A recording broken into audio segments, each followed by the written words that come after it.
As most of you know, this has been one of the most heartbreaking years for finances. Gas prices, the recession, well, this year just had it all. However, there are some great moments that I remember too. You know, the Queen's death, Will Smith's Oscar fiasco, and, well, the start of our YouTube journey. So, recession aside, it's been a great year. But there are a few things that have let this year down just a bit. And the used car market is unfortunately one of those things. So again, for the last time in 2022, my name is Sebastian. I'm from the UK, making a home for myself here at Westland Auto Sales. Now, to start off with, let's have a quick recap of how the car market went this year. As we all know, 2021 hit the car market harder than we'd ever seen before. You know, COVID, the chip shortages, and all the rest. It all just caused a historic jump in the prices. From being able to buy a car with 100,000 miles for roughly around $5 grand to barely being able to find something similar for under 20,000. That is just mental. But at the start of 2022, well,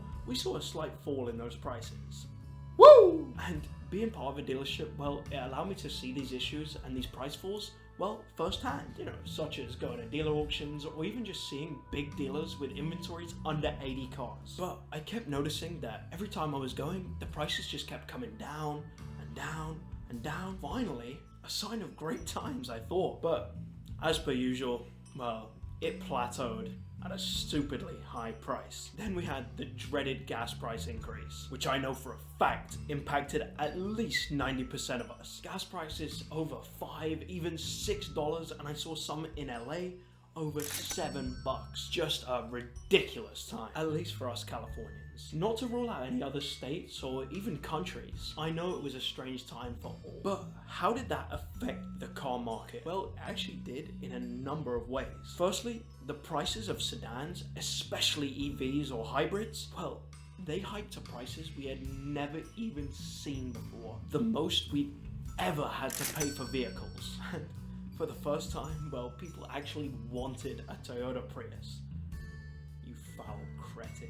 The main reason we saw such a jump in the used car market is, well, due to that chip shortage. And for those of you that don't know exactly what happened, well, during COVID times, like many businesses, the chip plants were being shut down left and right due to health concerns. And once they started back up post the vaccine, well, the suppliers were extremely behind. So behind, in fact, that they estimate that the chip problem won't be resolved until around 2025. And because of this issue, well, the new car supply was just not there, causing dealers to have very, very low amounts of inventory on their lots. So to counteract this, big dealers were taking cars between 20 and 40,000 miles and selling them as barely used. And well, they were selling them for the same price that you could buy a brand new one for. This of course spilled over into the used car market, leading to higher prices in all used cars. And while this started back in 2020, well, experts predict that, you know, this is not the last we're seeing of it.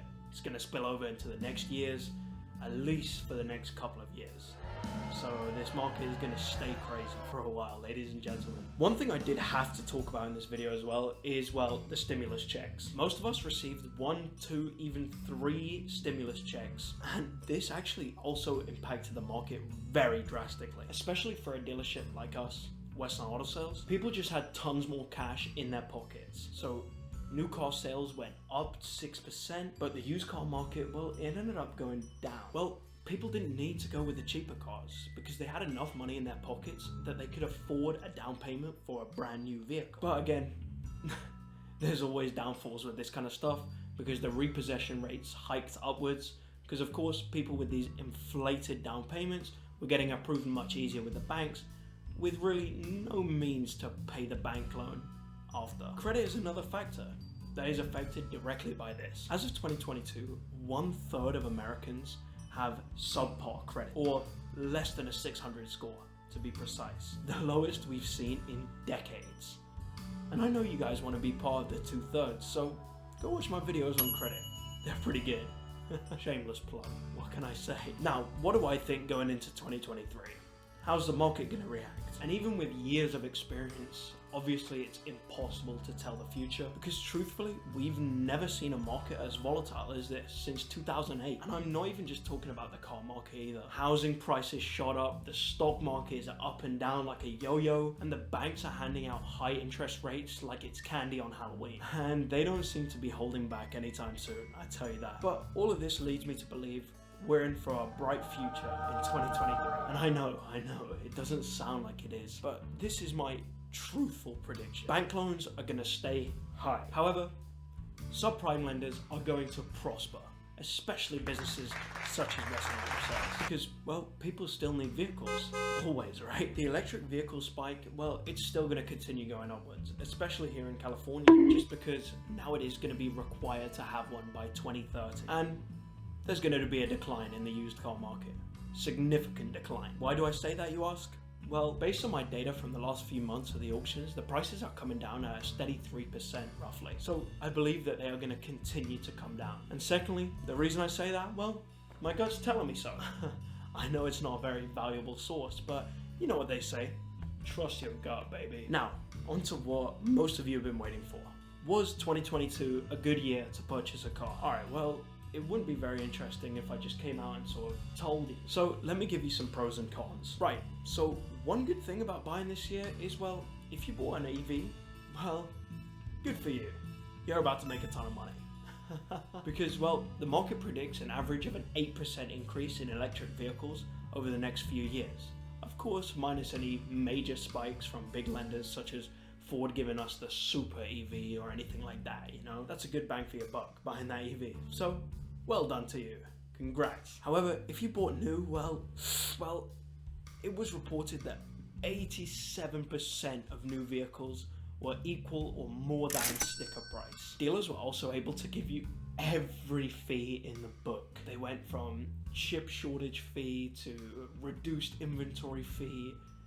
You name it, it was on that contract. They must have had a creative writer brought in just so they could come up with the names of those fees. But surely the used market was better than that. Well, unfortunately, no. The new car market rippled over into the used car market and caused big price increases. Cars that would usually be sold around $7 grand, well, were being sold close to $20,000. Ridiculous. But that's not to say by any means it was a bad year to buy. This year, more people had more cash in their pocket than we'd ever seen before. So why waste it on something useless? At least people were putting it into reliable transportation. It was a great year for stuff like that. I mean, people were helping themselves. It was fantastic. But what is my overall opinion? Well, was it a good year to buy? Okay, I've come to my decision. And it's a unanimous one. I believe that this year was not the best year to buy cars. With high car prices and high rates, well, this is going to cause a spike in the market when it decides to settle itself down. As when the market does start calming down, well, people are going to start paying off their loans and trying to sell up their cars. And they're likely going to be out of pocket quite a little bit of cash, just because of how much they put towards the loan and how much they're going to sell it for is going to be quite a bit less. And there it is. That's my market prediction for 2023. I am keeping my fingers crossed that it's going to be a great year. So hopefully, if I keep my fingers crossed, I'll be able to predict the future. But who really knows? To tell you the truth, if I said yes, no, who knows? So subscribe, because any big fluctuations in the market, well, they're going to be reported here the next day. And you can count on that. And, well, leave me a like. Come on, it's for the new year. And lastly, of course, well, Happy New Year. From our Westland family to yours, we extend our hand. Take care and peace.